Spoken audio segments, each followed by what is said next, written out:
বাড়ি ঘর এত ভিজে কি বলবো। নেতা পোছাতে দিতে হবে, পরিষ্কার করতে হবে। এরা কত কিছু বিছিয়ে রেখেছি, এগুলো ঘরগুলো প্রচুর ভিজে।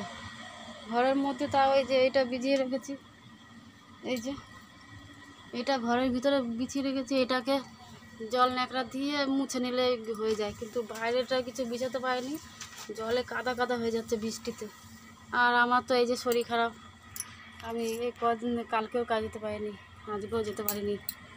বাড়ির কাজ কে করবে? আমি ছাড়া তো আর আমার কেউ নেই। বেটা ছেলে কি বাড়ির কাজ করবে? ওরা ওরা বাড়ির কাজ করতে পারে না, কিছুই পারে না।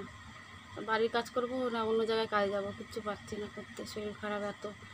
7টা 8টা বেজে যাচ্ছে, যেখানে 2টো 3টে 4টের সময় উঠি, ঘুম থেকে উঠে রান্না বান্না করে 7টার মধ্যে সব কাজ কমপ্লিট করে তারপরে কাজে চলে যাই। আর এইখানে বাড়িতে আছি, আজকে কিছুই পাচ্ছি না করতে, কদিন ধরে এত শরীর খারাপ। আমারও জ্বর, বাড়ির লোকেরও জ্বর, সবারই জ্বর ভুগছি। কষ্ট কি বলবো, কষ্টের কথা বলে শেষ হবে না। কাজ না করলেও ওইদিকে পয়সা হবে না, আর এদিকে বাড়িতে বসে থাকলে শরীর খারাপ হলে কী দিয়ে দেখাবো, কী করবো, কিছু বুঝতে পারছি না।